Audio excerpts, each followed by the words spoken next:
Welcome to Cartoonist Kayfabe. My name is Ed Piskor. I'm Jim Rugg. You see what we're talking about today, man. Todd McFarlane's Spider-Man Artist Edition. But first, Jimmy and I are going to be doing some travels. Today's Sunday. We're already at CXC in Columbus, Ohio. Today, selling you comics and signing comics and talking comics. So if you're there, say hi. I'm sure we're very personable to you, man. Not tired at all. And at Baltimore Comic-Con at the end of the month, October 28th through 30th, Jimmy and I are going to be there. That was the genesis point for Cartoonist Kayfabe, where we hatched the idea 2018. October 22nd, Jimmy's going to be at the Jacksonville Public Library for a zine festival. It's going to be the man of honor there, man. So he'll be doing a talk on the dais, signing books, selling books, all that good stuff. It is Kayfabe-tober. These are your drawing prompts. They are pinned to our Instagrams and Twitters for easy access, and the work that has been coming in, freaking amazing. We're going to be sharing as much of that stuff as possible on the channel. The videos are brought to you by the books that we make, and this is what we have out in the universe, man. Jimmy has Hulk Grand Design Monster and Madness. It's going to be getting that that Treasury Edition treatment at the beginning of 2023. Street Angel Deadliest Girl Alive, the Image Comics brand of Street Angel Comics, just got a new reprint in trade paperback form. And Red Room Trigger Warnings and Red Room The Antisocial Network are both on the stands as we speak. Thank you guys so much for supporting it the way you are. Murder on the Dark Web for Fun and Profit. Each book is self-contained, so feel no obligation to grab both. If you see the second book first, scoop it up. It's complete. And if you dig it, grab another. All that stuff out of the way. Jimmy, it always happens this way, man, where we finish a recording session, long day, the people in the chat room who stick with us for that whole day are like, man, I need a Snickers bar right now as we just ply through because we're professionals. But you head out, and in heads in the mail guy with a big-ass box, and that box this time contained Todd McFarlane's Spider-Man Artist Edition. If we were to use old Artist Edition nomenclature, this would be considered an artifact edition. I don't think you're going to be using that term anymore, but presumably people who grab these things collect these things, and the artifact edition implies scattered amount of stuff. The Artist Edition would imply complete pages. Think the EC complete stories that were in Artist Edition format, or Daredevil Born Again complete story with maybe a couple of Xeroxes here or there when they couldn't find the pages. This image is going to be in the body of the book, so let's just jump into things, man. You got to do the end papers right. Yeah, well done on these end papers for sure. It's wild to see McFarlane work at this size, and just like the cover, you can see multiple types of ink and tools on display here, like this kind of stuff. I assume that's a marker. Sure. Because it's faded quite a bit, it's discolored a little bit, and you can see it's a different texture than the rest of the ink. And very thin ink for our solid blacks. I'm guessing a Higgins or something common like that. You see him with the Higgins, man, in some of his press imagery. This kind of marker, I used to think maybe he's on the Sharpie tip, but I know how this stuff fades, and it turns into a purple, so it might be some kind of, Pentel brush pen or something. Yeah, felt tip pens being a part of comics going back to the 70s, so a lot of materials have come through on that part. Table of contents for what we're going to be looking at, starting with Spider-Man 299. I'm glad to see that a lot of, I don't know, a little bit more than half of it is Amazing Spider-Man. Sure. That makes me happy. Wow, early stuff. Yeah, you could see just the barest glimmers of Todd McFarlane in here. And the parts on his splash page that ring as McFarlane, to me, are the wonkiness. Like the boxy trucks, the harsh perspective. This is familiar to me from, like, the G.I. Joe comics. But good poses here, man. This is very McFarlane-ish. Super cartoony, too, like those eyes. Even that head shape. I mean, that is just an egg for a head. It is, yeah, totally. And it looks like we're not really cutting in with too much white here to give you the forms of the arms when it's black on black. It looks like it's just kind of drawn, and space is allowed for that. Look how tiny some of this stuff is. Definitely all pen. Bob McLeod on inks on this early stuff. Rick Parker on letters, a guy we've talked about quite a bit on this show. These pages much smaller. You guys at home notice the giant white margins around there. This is an 11 by 17 page, a pretty standard size page. Yeah, you can see the pre-ruled blue lines and stuff. Kind of fun because when he does the Spawn stuff, when he first starts doing image, it's the same pre-roll. Like they haven't made their image pages yet. Yeah, dude. There's going to be a couple pieces here that are drawn on DC paper. Yeah, right. Exactly. Oh, dude, Chance. They were trying with that character, man. They were trying to sell us on that dude. But he's too D'Artagnan. He's too Tyrone Power for 1990s kids. When you see stuff like this and you see what McFarlane kind of grew into, where he placed value in his inking, you see, like, none of that is here. Yeah, definitely. I mean, it's the difference. It's why we talk about these guys inking themselves and why that's something I usually prefer. Yeah. Because you get so much of the drawing is in the ink stage. So to give that to somebody else, even an experienced inker, it's like, well... You're not going to get the total McFarlane experience if someone else is inking it. That's a gorgeous panel right there. Yeah, it's nice. Reminds me of Glimmer Man. And see, we're in, we're out. From now on, we're on the McFarlane tip forevermore. That's excellent. Show us 4 pages of non-McFarlane ink so we appreciate what we're going to see in the rest of the 155 pages here. It's so fun seeing it in black and white, too, because it does look like the best of Aircell comics or just like black and white zine kind of imagery.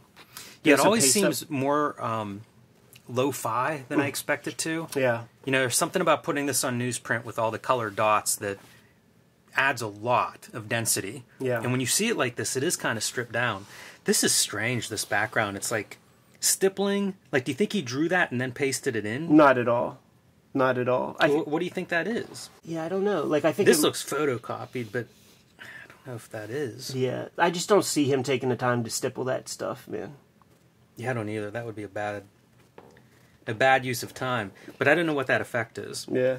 I wonder if there was a stippling option and like a halftone setting on old photocopiers. Yeah, that's what I'm thinking. But you could see that our guy is totally pasted up here. And he'll use that trick several times. Even a blown up halftone, maybe. That feels like a classic Wally Wood-ism. Yeah, it's a little too erratic. That doesn't look like halftones, dots. Energetic poses. Now. You can get that organic halftone placement in the dots now. Yeah. I got it for the Hulk Treasury. Yeah, it's good. At least I requested it for the Hulk Treasury. Right. Right? That's powerful, man. And I liked that instinct with McFarlane to put a big image on every page. When I'm getting these comics, I'm starting to draw a lot more. And when I was going to Rite Aid looking through comics, I was looking for stuff to draw from because I was in that stage of life where doing a lot of copying. So the more full body figures I saw, like I would gravitate toward those comics just so that I can draw these things in my notebook at school. Or I was young enough, man, it wasn't even notebooks. It was that composition pad that they would give once per 9 weeks or whatever. Check this out. Again, drawing with felt tip pen that is almost faded off the page. Right. Like for your edges of the pews and stuff. Yeah, that's wild. I was looking at it, I'm like, is that pencil line that he didn't ink? It isn't. You know, that's a marker line that just completely has disappeared. That lets you know. He must have been using a roller ball or a marker for his straight edges. Because that's what those are. There was one on a church down there. Yeah. Yeah, and then he'll just use his 102. Yeah. Call your buddy up and ink rubble. Go talk to the L boys. Look at that, dude. Eddie Brock is Priest. I don't quite remember that. I had these issues, though, as a kid, man. Like, these things would get read to death. And it wasn't even just by me. It was by other kids at school and things. You could see, though, there's the Mike Golden influence on the webs and the Art Adams influence on the webs, but he's being slow about it. Like he's going to refine that a little bit more over time. And it's actually, it's not conducive to efficiency to use a dip pen on that stuff, because, like, you got to keep reapplying, man. Use that marker on that shit, and you could just keep going all day. Yeah, it's a wonder that these guys that did so much of the little pen noodling didn't go to rapidographs for it. Even if you ran 2 or 3 rapidographs to get some variation in your line width, you'd be able to just go after it for long periods of time. We would have debates on the phone, man, me and my homeboy, about who does the better Venom. Or, like, I grew out of the McFarlane camp pretty young and stuff. Certainly when, like like the Eric Larson Venom and shit was like, oh, that's the gold standard now, man. And we would be arguing on the phone, and that was back in the days of the corded phone. So like I had to, my pops was near, and when I put that phone down, the disappointment in his face and his voice and his actions toward me after I got off the phone debating McFarlane's Venom versus Eric Larson's, I'll never forget it. That's hilarious. You know what? Venom is such a good character as like a cartoon, and Larson did that. Yeah. Like everything was caricatured, so anything that lent itself to that, he did a very good version of. McFarlane talked about, like, I wanted to draw Spider-Man. Like, I needed to get my guy out of this black costume as soon as possible. Pretty smart. 88, man, that's first grade, baby.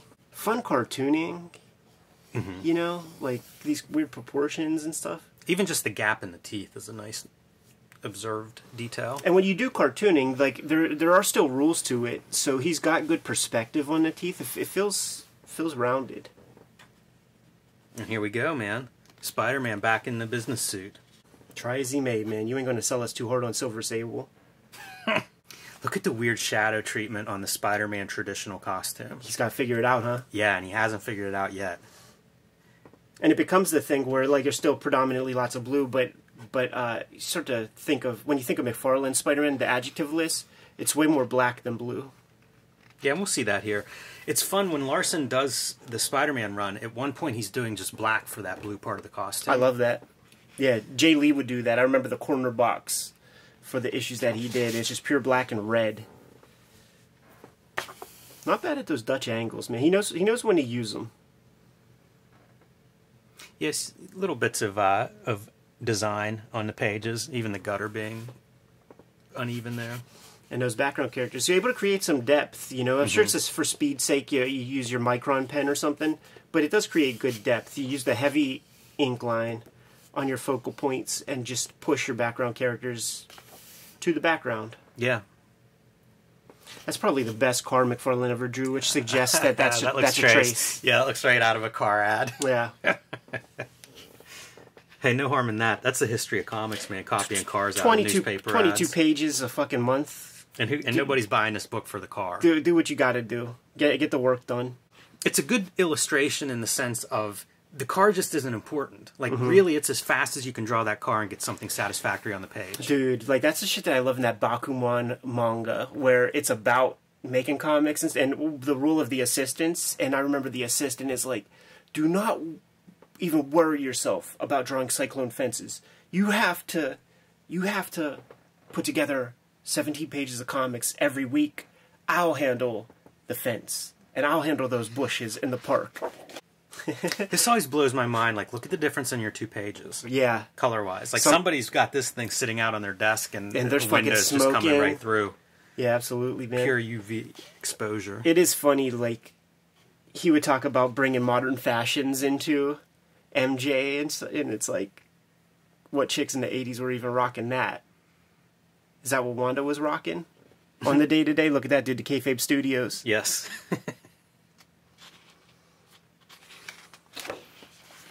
I also wonder, like, if some of these have other hands on them. Not officially as an inker, but, you know, McFarlane used to talk about people coming through and doing bits here and there. Would he? Yeah, sometimes it was publicly, you know, it'd be in the back of the Spider-Man page. It'd be thanking somebody for stopping in or helping out. And the Image guys, you would hear a lot about it, like, at conventions, where it was like everybody just pitched in a hotel room to get these pages done. Yeah. It doesn't really spot so many blacks on the page, so it's a little bit heavy to one side sometimes with the black placement. That's surprising, because I remember reading or hearing interviews of him talking about design and like spotting blacks just to balance out pages. So still early. It's still early, right? Trying to make the Prowler cool. This would be that thing too, where like he wants to start writing because, like, who are the villains we're playing with? We're playing with these old ass dudes in, you know, wetsuits. We're playing with the Prowler. We're playing with Silver Sable. Like, let me do Green Goblin. Like, let me do the Lizard. That's numbered as 298, and we've seen issues in the 300s already. Is this accurate? Is this like one of his first issues? It wouldn't surprise me in some ways because we've seen that before and we've commented on that before. Yeah, it doesn't denote that it's out of order, but yeah, the page certainly looks different. Yeah, this one does too, doesn't it? A little more bit. spare. They are cut so bizarre. Yeah. Like the stuff that I assume printers did this, but man, look at the cut. They're just butchering these pages. I'd be furious. Total swordsman, as Jim Cornette would call him then. Deft with the razor. Also, I think he kayfabes a lot of this kind of perspective. Even on the cover page, if you look at the lines that are coming out behind everybody, they don't go to a point. If you extended them all, the points are like all over here. I see. Because you can see it like right here is the best example where it's just he's eyeballing this. And that's instructive to me. Yeah. Because it looks that's fine. what you're going for. It may look better than even if you had a point lined up. Like I've done that with perspective where it's like you have to fudge the perspective because accurate doesn't look right. Yeah. And I feel like this panel has some of that going on. I like seeing the grid laid out for his windows because as he goes on, the backgrounds in the city, the complexity of like buildingscapes and windows in the background always would blow my mind. Like, how do you do this? This would take me a month just to draw this background. And apparently it doesn't take him a month to do it. So you get to see a little bit of that grid being laid out here, and then he's just picking and choosing what he's going to ink in. Yeah. Which is kind of cool. We've seen other people, a lot of cartoonists do that. Look at the walk of that guy Yeah, right that's, there. That's nearly the Bakshi cartoons. That feels like he injured his right hand. He's just got to finish that page. Using a little white for this broken construct. Wow, there's good flow to this, man. You have this Spider-Man going this way, and the physics on this Prowler, it feels good. Mm-hmm. Thicker, heavier hand than we're used to with him. Like, this kind of thing makes me think that, yeah, maybe there is another hand that touched something like this. There's a lot of that stuff hasn't been codified yet. Like, the outline around Spider-Man's head there feels a little bit like something we're not going to see in once he becomes McFarlane. Say it, Jimmy. Full moon zine, in effect. Yeah, We're that's getting a hell there, of a aren't we? moon there. We're getting there, huh? We're getting there, baby. Starting to see some of his tricks. That's a fun looking 4-panel page. This is a spread feels the most McFarlane-esque is what we've seen. The webbing for your panel borders, something that we would see again and again, chains in Spawn for panel borders. And then here, your black panel borders, another thing that we would see a lot in McFarlane, Spider-Man and Spawn. Not waterproof ink. Looks like we got some coffee on this stuff. And you can see the two different kinds of inks, like the stuff that uses like carbon and the stuff that is like cheap. Non-archival, presumably. Nice action panel, smashing the face into the wall. Good cartooning. This makes me hope that that Taskmaster splash page is in here, man, where he's like, it's a diss track, dude, because who are the names on the tombstones? Right. All the old Spidey artists. This looks like a McFarlane Spider-Man. Absolutely. Like we're there. there. Issue 308, like, we're there, dude. We're there. Absolutely. There's Taskmaster there.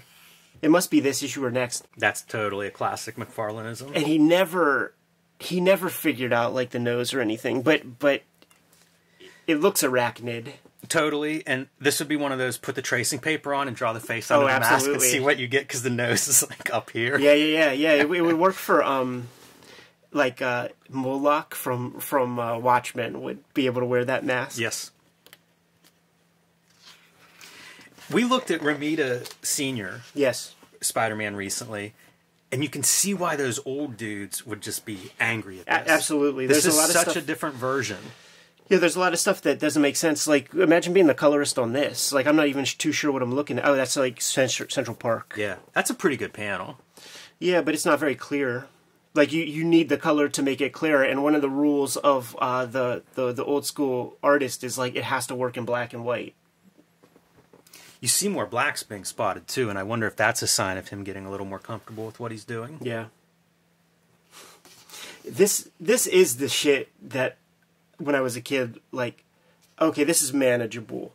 I'm going to be able to figure out perspective, because that really is just a little bit above your 6th grade perspective art class thing. It's that car all over again, though. You know, like, you just got to read it as a table. That's all. But this is, like, pretty, that congested grid around Central Park. Yeah, there's a lot in that panel I like. Look at what Dave Michelini has him drawn, dude. He just wants to be drawing Dr. Octopus and shit like that. Not the shark or whatever, the Shrike. He's arrived, though. Oh, yeah. This is a great panel. Good action stuff. You know, like, that whole page is strong, in my opinion, and strong in the McFarlane style. He saw that Art Adams was the star of the 80s, But Art Adams could only do a book or two per year, man. So his philosophy was, I ain't going to be as good as Art Adams, but I'm going to put out 22 pages a month. Yeah. And that seemed to be the winning strategy in terms of monetary gain. Like, for doing a sort of Art Adams, nobody, who are you competing with? Art Adams is only on a stand a couple times a year, so you're in good shape. As long as it's not his month, you're there.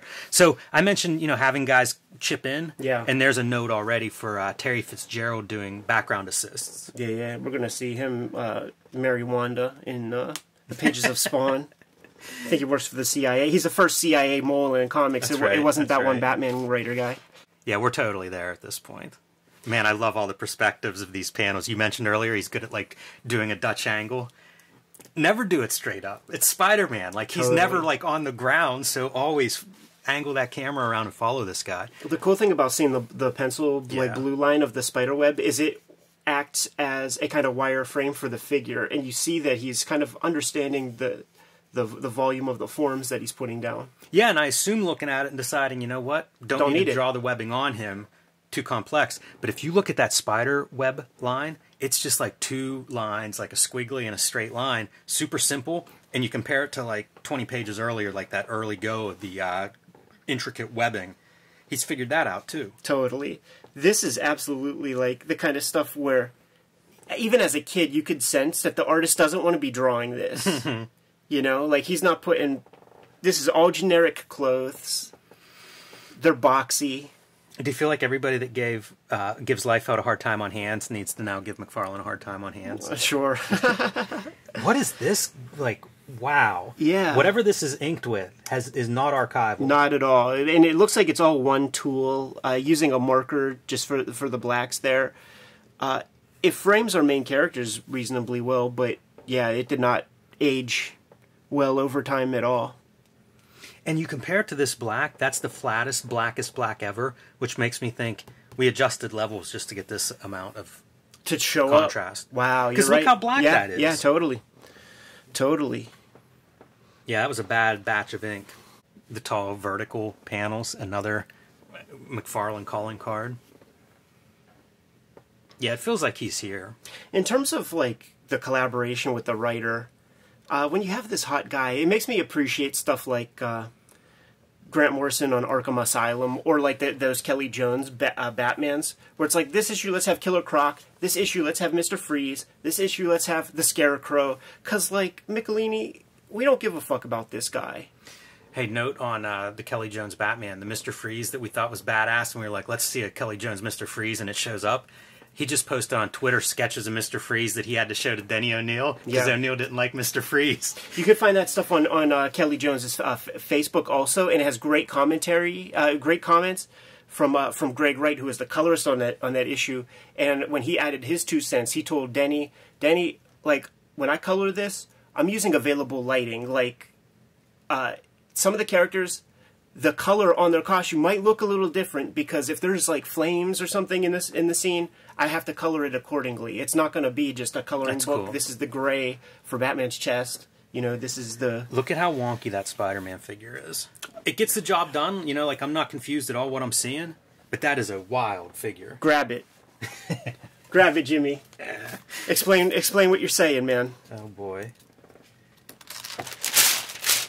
Explain it to the people. Let's see if this is thick enough. Yeah, I'll get a Sharpie. Might need one a little bigger. This might work. Let me get a Sharpie, dude, because it's a thin line. Yeah, hopefully this doesn't bleed through under your artist edition. No, it won't. That trace of paper is real strong. Yeah, so I say, like, just go over the contour of the musculature to sell the people on what we're looking at. And I compliment you on not just instinctively fixing it. It's not that it's bad, but I mean, this is not anatomically correct, and it doesn't really need to be. You just need to read what you're seeing, and it works that way. Yeah, it's a big part of it though. Like, I think is it's really like there's this because like it's a little flat. It's a very skinny neck. Yeah, put that one in too. Yeah, like this issue. Because how would you fix it? Like, this would be the shoulder here, and then the lat would be. It almost works. Yeah. But it's like he has like an atrophied arm. Right. Is what I would really point at there and say it's kind of wrong.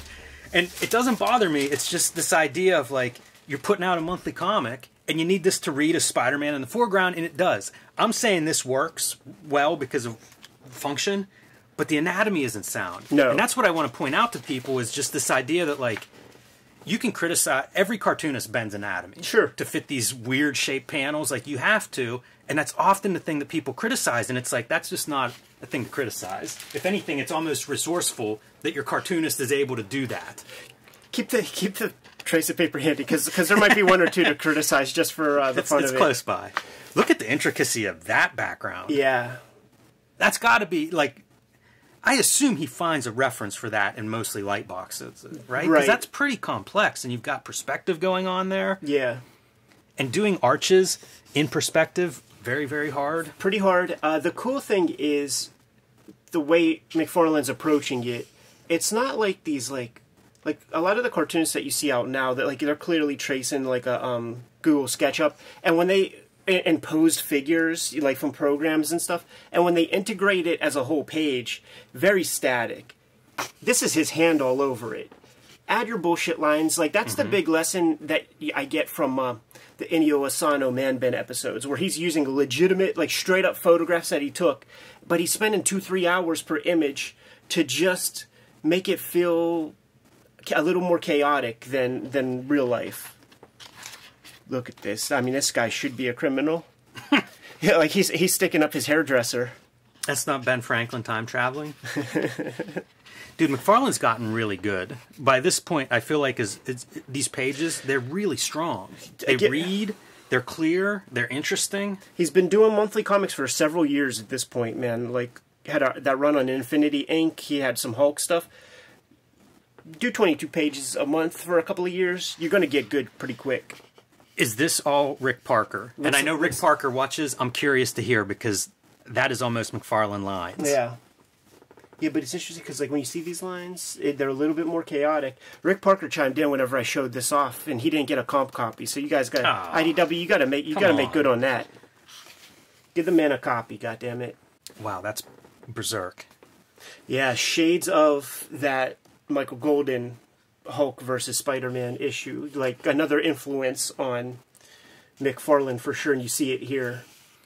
This is another one where if Rick Parker's going to weigh in, like, is he doing all the sound effects and everything? I'm very curious. Yeah. Ooh, we're going from mood. We're going from melodrama. This is a domestic scene with our guys. A lot of black on that page. Bringing the ink. Violator? He's showing up. Interesting. Looks like the Violator to me. Or it's one of the brothers. Oh, there you go. Don't want to infringe on any trademarks. Norman Osborne with that pubic hair on top of his head, man. Not only that, but pulling the mask on, so you get a little bit of the distortion of the face going on. Yeah, that almost, like, excuses you for squeezing the face in that way.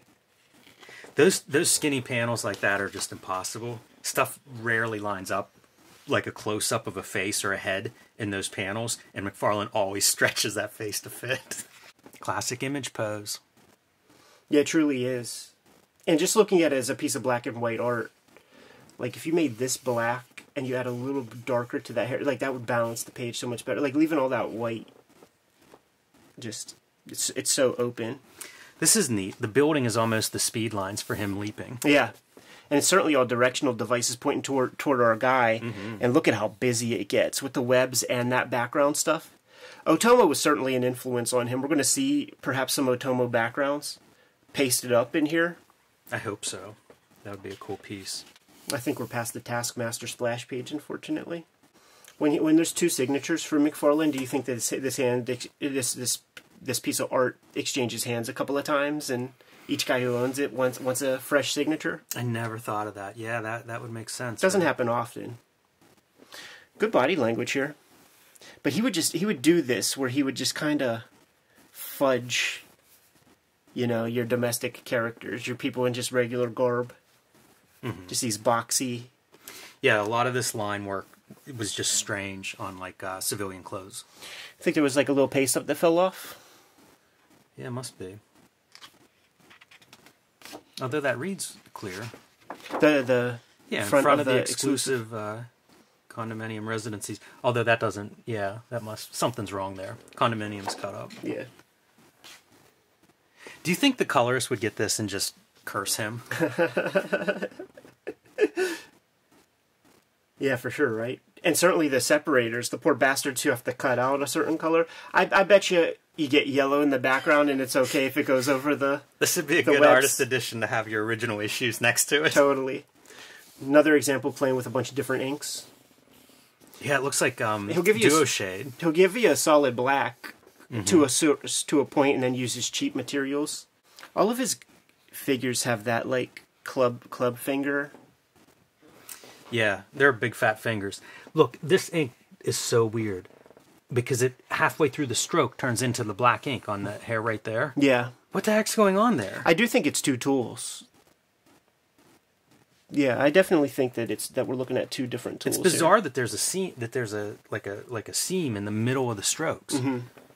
And then you see like all the minor lines that he's doing individual like hairs on the eyebrows with. Yeah. That's pretty strange looking. Same with the floor, you can see he drew those. I bet if you have the original issue, that floor tile is all there. Right. But you can see it's faded, like one of the materials used is non-archival, like even on the edges of the doorway. That's the part that's strange, is like halfway through he switches markers or something. Yeah. There's intuitive stuff that happens when you're putting a page of comics together, like stuff that I don't think he planned, like directional devices of like the smoke pointing towards our J. Jonah Jameson. I don't think he's that guy that much. I think the extent of his like design in a lot of ways is like, give me a close up, give me a mid shot, give me a long shot, and like maybe an establishing shot if you're lucky, and then figure out a cool way to put them there. But you see them all on the page right here, back 3/4 view. Not easy. I've seen a couple of those. Some turned a little bit more earlier. Made me think of Neil Adams, if that's like a shot that everybody copies Neil Adams from. Right. Venom starting to look a little more venomous. So heavy looking, right? Mm-hmm. Like just like a boxy, solid figure. That arm, baby. Hydro Man. Look at his haircut. McFarlane had that haircut. It's good stuff. He used mousse and stuff. That's a nice pose for a Spider-Man. I was thinking about this one is pretty hard. When I look at this and I see a lot of penmanship, like a lot of marker, I'm thinking of Terry Austin. Mm. He'll cite Terry Austin as an influence, and certainly this is like, he's going at George Perez and John Byrne on a page like this. Yeah, anybody that's doing a lot of the fine line detail, I think that all goes back to Terry Austin. Yeah. And then a good landing. Additions in between, but I feel like that's where that style became popular. You get your Dutch angles, and then when he solidly sticks the landing, stability. Yeah, your Marvel superhero pose. Every from Marvel the movies, trailer, right? Yeah. Look at this hayseed. He doesn't stand a chance against Venom, Jimmy. No. That's a pretty inventive pile of junkyard scraps. And he is drawing all your fences. Give us that assistant credit. High contrast photo. With a little bit of ink put on top. Yeah. He is pasted up. Mm-hmm. You can see the webs. And in between, like on the paste ups, you do see ink. Yeah. Always got to draw a little bit on the paste up. Yeah. That's how you really hide that paste up part. That's good stuff. You can almost imagine him going in this direction. Sure. And it's very manga-esque. Speaking of Inio Asano, like, he basically does a digital version of this where he takes photos, takes it into Photoshop, hits it with the threshold so that just the darkest shadows show up, and then he goes in with the ink pen, finishes it up, integrates the characters into the piece a little bit better. I love seeing this. To me, it's so experimental. Yeah, because you do have your far extremes. Like, I would say that, like, a lot of those Ryoichi Ikegami comics, like Sanctuary, will have this divorce between, like, the limousines and the characters and shit. You could tell that there's several hands on it. And if you could figure out a way to just make it a holistic thing, like Wally Wood, like Neil Adams, that's when you really got a good piece of comic art. Yeah, looking at this stuff, reading interviews, hearing people talk about it, Wally Wood's a guy that I think of more and more with this. Yeah. With taking a reference and making it his with his marks. Mm-hmm.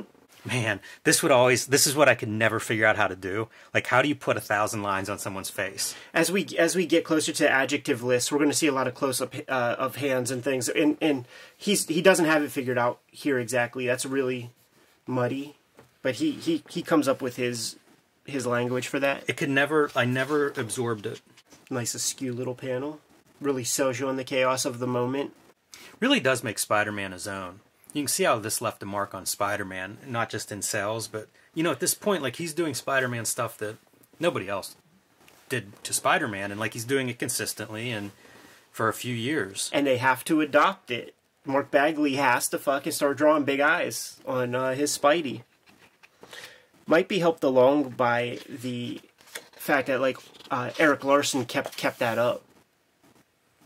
Yeah, I used to read, you know, that's the time I'm reading all the interviews I could find with everybody, and it was interesting to see, like, Larson talk about that stuff, like what he had to keep, but also what he brought up himself.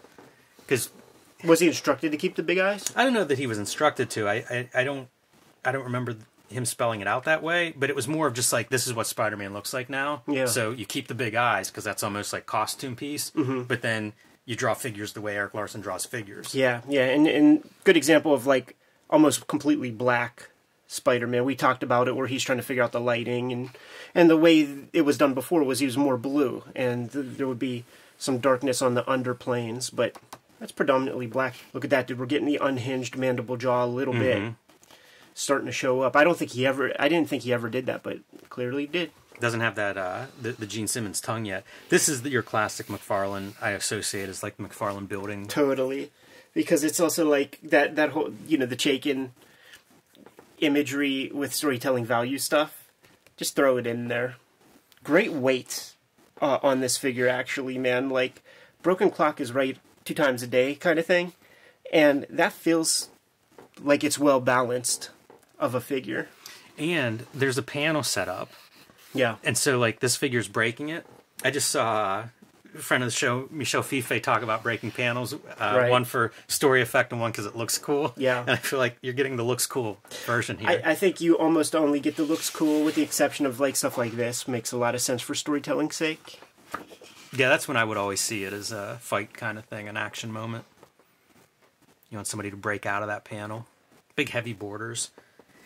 The variation is another one of those takeaways for me, in that, like, you're just trying to keep the page looking interesting. True. And at least we're finally getting to some A-list villainy. You know, like, I feel like McFarlane, after 18 issues, into the 300s, I think he started in, like, 298 or something. Finally getting to exert a little bit of his own editorialism. But it only goes so far because it is the Scorpion. It's not like Electro or somebody. I wonder if that was a big part of when he went off to do Spider-Man. Yeah, he would always talk about that in interviews. Better quality to it. It does seem like you're blowing it if you're the writer and you're not corresponding with your artist, especially somebody who's got a stamp now on the character. Right. Is to be like, what do you want to draw? Who do you want to draw? A lot of ego, man. A lot of ego in comics making. That's a funny-looking rhino. It almost looks like this is part of Spidey's bod. If that's even Spidey. I don't know what that is. Oh, no, is that Scorpion? Yeah, there's some stuff that gets lost a little bit there. Classic McFarlane boxy trucks. Yeah, compared to that first splash page. A Jim Lee-esque, just squeeze the characters into the fucking page as they exit stage left. Ooh, we got some paste-up lettering, dude. With straight-up typewriter. Weird to see a close-up of Spider-Man's fingers like that. Really get a look at what what the print on his gloves is. And imagine that hand by the time he's doing it adjectiveless Spider-Man. Like, there'd be so many more lines scribbled across that thing. See, this is where that line thing kind of starts to break apart. Like on this chick. You see what he's doing. It's supposed to be the shine of the leotard. I actually think that works all right for me. Mm-hmm. I don't read that as a bare skin. Right. So, mission accomplished. You know, you can see the contrast between an arm versus, like, the... I don't know what that material is. Lycra? Spandex. Yeah. There he is. Dude, I totally remember buying these issues off the fucking stands, man. This is my time. Yeah. This is... it's that, like, 6-parter, right? Yeah, What's it called? assassination plot or something. Yeah. With the Captain America that has the Chris Benoit arms. There's a Sabretooth cover, but it's Paladin is or as I called him, Paladin. Yeah, I mispronounced his name for 20 years. I might still be doing it. Have gun, will travel, I think would be his tagline on one of those covers. Yeah, that's another one of those characters. How goofy does he look now with his like sunglasses and? He looked goofy back then, and it was purples. McFarlane had to do some heavy lifting to make that book cool. Because like this Silver Sable shit was totally trash. Right. Looking back through here and seeing who these other characters are, wow, no wonder that book was in trouble. And that was always the formula. Like, whenever Grant Morrison takes over JLA, it's like, bring Superman and Batman and Wonder Woman back to the team. Yeah. Same with Avengers. When it's time to make the Avengers good again, it's like, bring Captain America and Iron Man and Thor on the team. These like, B and C listers. Why? Right. And then don't be surprised whenever your cells aren't what you want them to be. And even back in the old days, there would be the formula for, like, reintegrating the villains into the mix. You know, you do a Joker book a year, you do a Penguin book a year. Maybe you have them on every cover or something, but they had a system. Look at the size of the A on Captain America's head. We're getting your lines, yeah, dude. You are. Look at the rubber stamp. Took them a goddamn hour and a half to do the rubber stamp, Jimmy. Hilarious. Circle nut in perspective. Pretty energetic stamp. Yeah, I was going to say, that's fun. Manga-ish. Yep. Got to get some impact on that stamp. Look at that back 3/4 on that eye. Just extreme close-ups. Got to have an extreme close-up. This would be one to trace off with the top of the headpiece. And, like you are getting Zippy. Yeah, Zippy in a Captain America outfit. That's basically the middle. You can see from the A. That's actually past the middle, which means that next eye starts like right there. Right. and it's in the middle of the head. So you could trace that off, and then like the bottom of the head comes right about here. Yeah, that would be a good one. That is Zippy. Here's our issue, dude. We did a full video on this issue alone. Yeah. This is the last Amazing Spider-Man from McFarlane, and of course the cover of this one is your was it 575,000? Yeah. Amazing. Cool to see him come back though and do a Hulk little sign off on the Hulk. When he I noticed when he did Hulk, like that shit was on the racks, man, and this was such an odd approach. His Hulk, he did the Marvel Universe illustration for the Hulk in the Marvel Universe book, and it was like this super giant because he was crouching and it filled up like half the page. That's fun. But he was wider than he was tall, and I would copy that Hulk drawing. That made a big impression. This was a big issue for me. Yeah. His ability to make these figures feel big on the page, giant strength. Like that Spider-Man, by just bunching him up a little bit, you end up with this character that, like, if he stood up, he's bigger than the whole page. Sure. That came across. That was a great technique. In an earlier ish, when we were looking at that, tracing off the wonky Spider-Man, and there was a kayfabe back muscles, he's figured that out more here. There's more volume. There's more contour. A little Kriegstein motion. Tire motion there. And a little Otomo with the lights. Think he's ever heard of Kriegstein? See, there's a great example of those super busy building backgrounds. You put a little bit of color on that and reduce it in size, and that is just like the busiest, coolest cityscape background. Yeah. And there's not much there, It's a formula that he figured out more than anything else. Yeah, and but it reads adopted. Well. Got adopted by a generation. All those studio guys that worked for Jim Lee and Rob Liefeld, they all picked that up. Very effective. Mignola-ish, this piece right here. Yeah, he's real good at all this stuff, but look at the tangent on the ripped fabric and the curvature of the earth. Yeah. All right, dude. Adjective list time. And you see the reason why the book is so big is it captures the full bleed of the art paper he was using at the time, and you could see that this is the trim for the final book. You have all the copy in here just in case things slip, but if you want to take it to full bleeds, you got to take it to the edges. And it's about an extra inch on both sides, so it's about 12 by 18 piece of paper. These are crazy. Here's why I say that. I don't remember seeing other original art this size, like Marvel Comics art. And I mean, we go to these shows where it's like just hundreds of books of original art. I've never seen this size for a Marvel page. Sure. That's a really good trick, too, for having that extra level of detail. Being able to work an extra 20% larger. Yeah. You notice he does keep most of the stuff inside, though. I love the pages that aren't just tight along your live area. Absolutely. Absolutely. That's the stuff that Bissett was talking about, like, fuck the grid. Like, if you just do that, it adds a little air to your page. And I think you should try to do that whenever possible on your comics. You know, just trim a little bit, and it really does add some visual excitement to the piece. Man, the amount of lines that he's putting on these pages. He's going for it. Yeah, you know? totally. Like he's 100%. really showing up. And he's trying to fucking kill it. Boy, these are almost photocopied. The blacks are so black. Yeah. Yeah, and you could tell because, like, that blue, this would be reproducible blue if it was that dark on the page. So somebody's certainly hitting levels. I like seeing him try some different texture, like for the print. They show up well in the issues. Yeah. Man, these comics are like that hot spot for me of buying off the newsstand and just reading these things to pieces. Absolutely. And the bloom starting to come off the rose, where it's like, yeah, not a lot of story here. Fun to look at these pictures, but I would read these every weekend. Like Friday at school, I would always just like be so excited to get home and just like read my 2 stacks of comics over and over and over again. The X-Force issues would be caught up in that. funny to see a 9-panel grid, and then you break it on your last panel. Great pages. He does good stuff. Like when he brings in these characters, he makes these characters his own.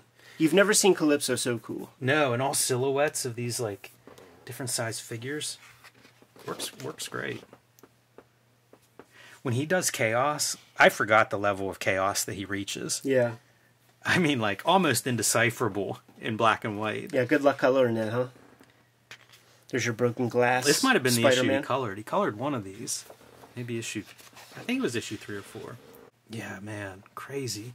And it's lettered on the page, which I guess means he's sending these to the letterer as pencils. Yeah.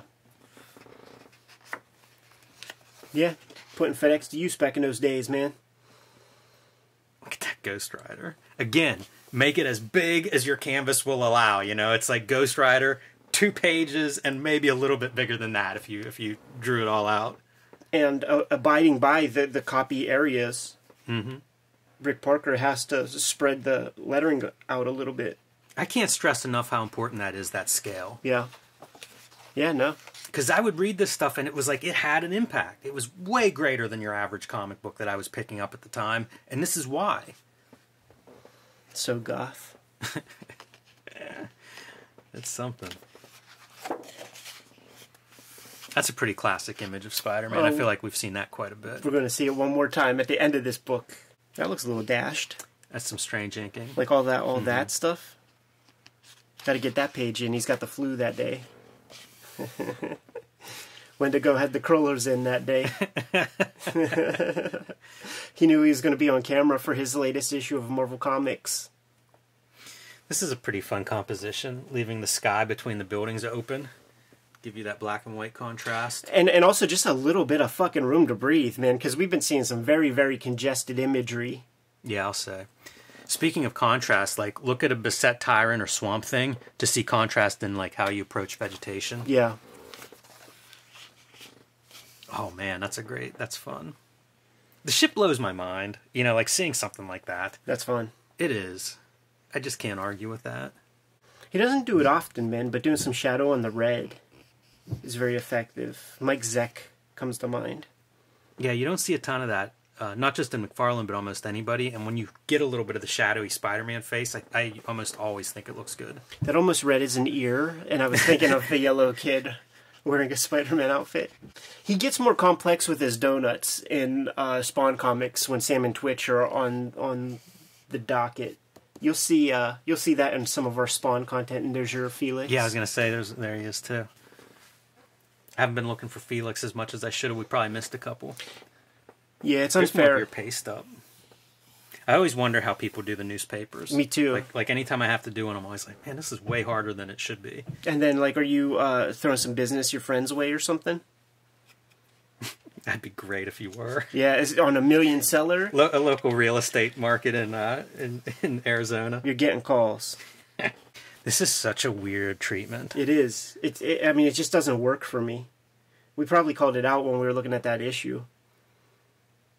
Because it just, it just feels like it should be black. Every part where there's lines, if you make it black, it's as strong as this. Like, this is solid to me. Yeah, I don't know if it would work with that bottom panel if you'd have to get rid of the trees in the background or something if you made him black in the foreground. Yeah. I like it, though. It's a problem that you're trying to solve. I don't know if that's, that I'd go that way, but it's fun to see him, like, with stuff that's not resolved, like trying to figure it out on the page. Yeah. This would be one to, like, draw the foot that is in those boots on your tracing paper. Yeah, those are almost turtle toes. Yeah, in the middle. Like, I'm not seeing 5 toes on that foot. This is the 2 middle joints. And then the rest are your pinky toes. Yeah, he's missing a few toes under that boot. See, that looks like a different hand. You know what, man? This is that issue. This is that fill-in issue of different inkers, right? Yeah, look at that, dude. Totally. Is this it? Oh, definitely. Yeah. I totally remember looking at this here. And, I mean, this is Scott Williams or Jim Lee or somebody. Because, like, the hair and stuff on here, that's not McFarlane-esque. Look at that top one, too. I kind of like the inks on the top panel. Yeah, look at how they interpret the booties there, dude. With, like a little extra space at the top. Here's a Rob Liefeld ink page. Oh, yeah, you can see, look, Rob Liefeld signature. Back down on size. Another Rob. You see the sig? Doing the 11 by 17s. Look at how Rob Liefeld approaches the trees. This is kind of neat because you get the McFarlane trees on that previous page. Yeah. Look at the thick line. Mm-hmm. And it's so wobbly. Like he's got a good line at this era to me. To you and the Funny Pages director. Right, gold standard. Scott Williams here on the inks and the signature, tipping that off. It's great to see, like, the different inker compared to, like, the McFarlane inks. Yeah. And to me, McFarlane would have been your gold standard inker of the time. Mm-hmm. And Scott Williams probably number 2, and depending on who you ask, I bet that order would be reversed with a lot of people. Yeah, sure. How much is this page worth? Oh, yeah, right? Like the double money shot. Even with the black border around it, looks like it was made to be a piece to sell. Jeez.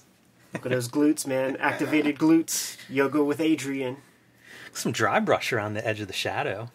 Yeah, we got Rick Magyar on helping out with the inks, so I would have to imagine that that's a Magyar contribution. I think there's a lot of his marks on this page. Like some of these forearm inks are different. Some of the hatching in the windowsill and around here are different. Look at this. Yep. That ain't McFarlane. We've seen what McFarlane does. This ain't McFarlane. Wow, it's very far off. None of this hatching. Yeah, none of this is shadows McFarlane. here with the really tight mortar. Makes you appreciate it. Look how much Magyar flattens them out here. He does. Although there's stuff I like. I like the dry brush, like some of the almost wet, shiny black parts of the costume. Oh, I thought that was the nose. That's knuckle.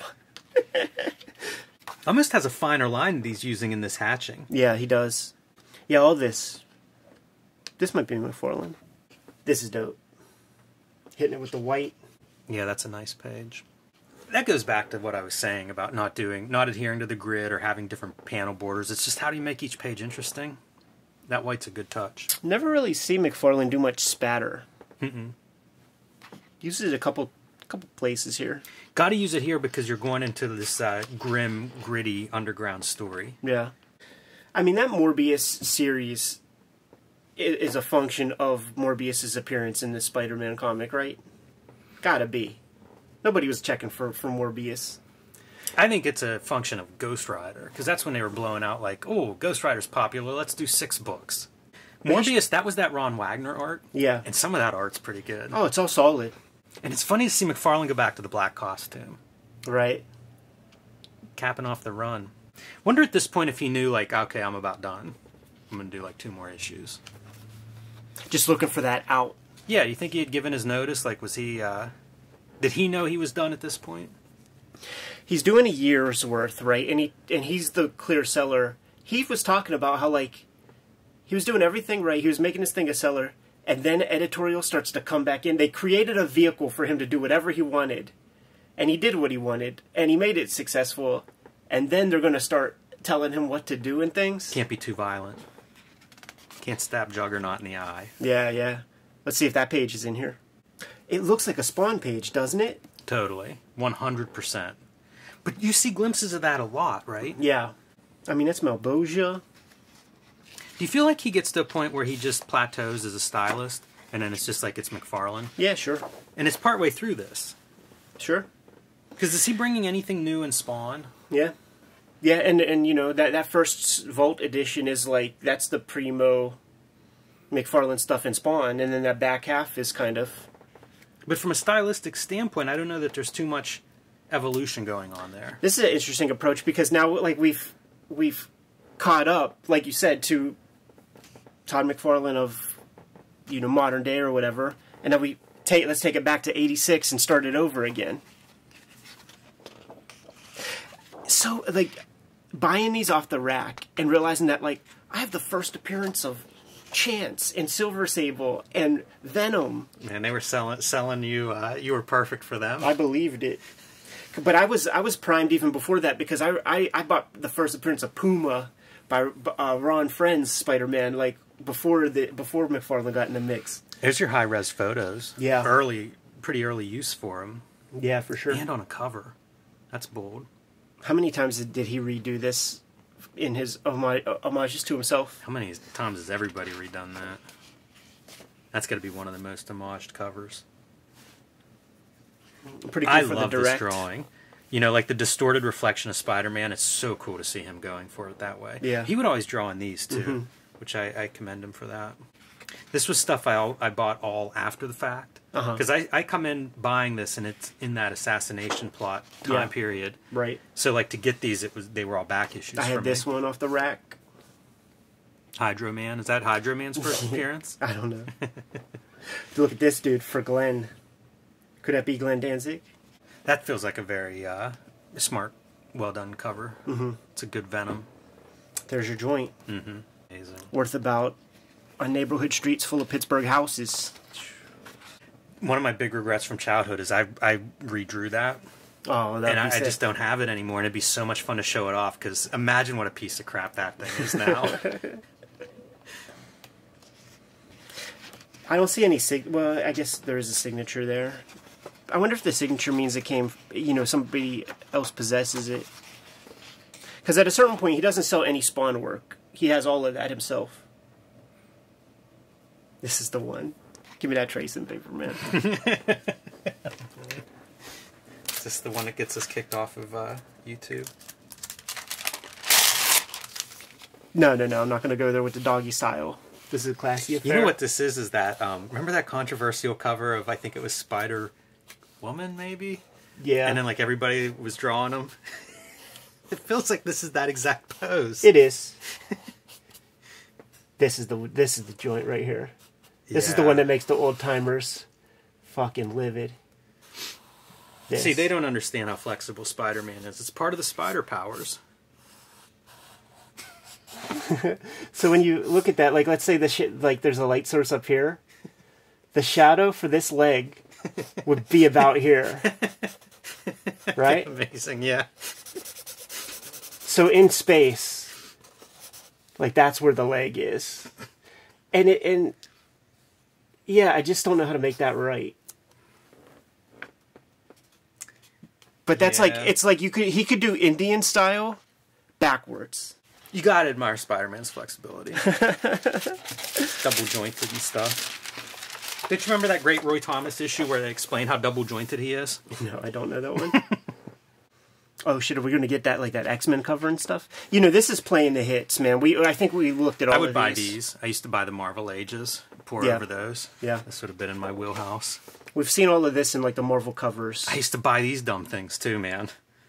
Yeah, this would be packaged. I would go to Bill & Waltz, and they would have 10 packs for $5, and it would include a lot of this Marvel Classic, Marvel Tales stuff.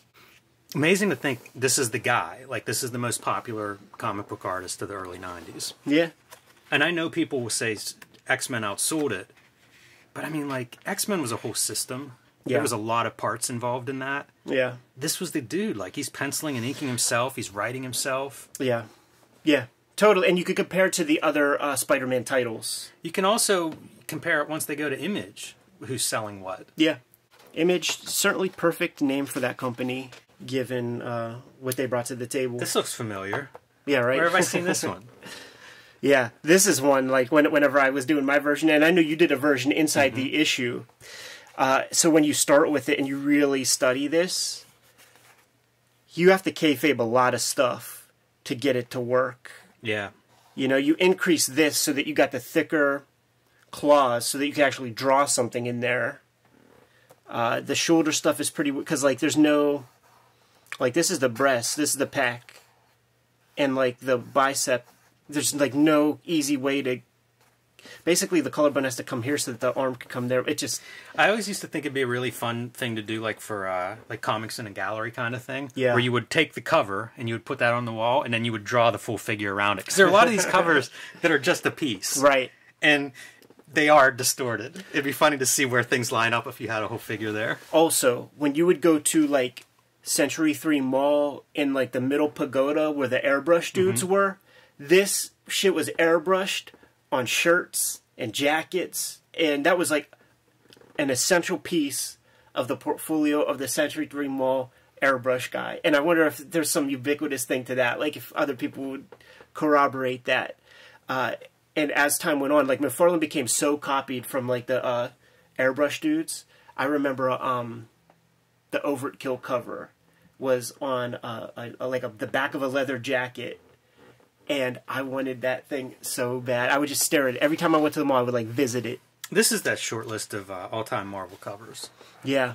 McFarlane's got probably 4, 5, 6 really iconic covers. And this is another one, like, bring out your other contenders for these top artist spots and see what they have. Yeah. Because I don't know that too many other contemporaries of him have that kind of iconic cover idea. It's true, yeah.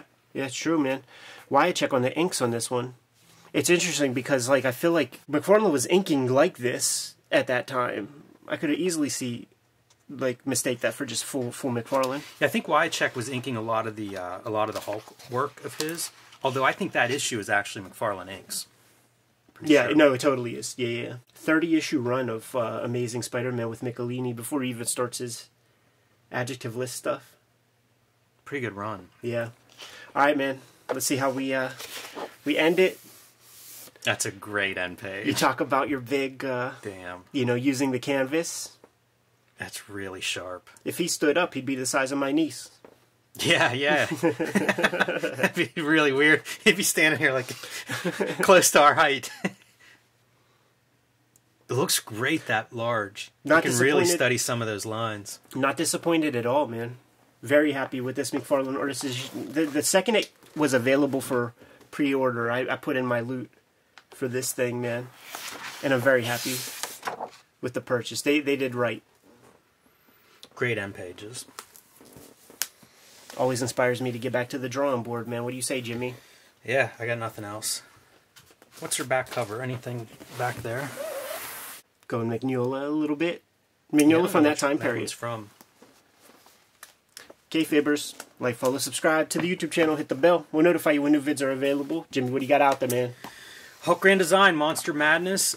Comic books are in stores now. The collected oversized Treasury Edition will be in stores first of next year. You can pre-order that now wherever you get your comics or books. Street Angel Deadliest Squirrel Alive is back in print from Image Comics. Excited to have that back on the shelves after almost a year being unable to get that. 8 complete full-color stories, so pick that one up for anybody that likes superheroes in your life, including you. And join me on patreon.com/JimRugg, where you can see a lot more of my art and comics in progress. Red Room, The Antisocial Network, and Red Room Trigger Warnings. Trade paperbacks are in stores as we speak. Each collect 4 issues of Red Room comics, and each issue is self-contained, making each book self-contained. So give any one of these a shot. I appreciate everybody who is giving them a shot because they are rising up in those Amazon ranks, which I appreciate in a big way. Murder on the Dark Web for Fun and Profit. I am currently serializing more Red Room comics on my Patreon.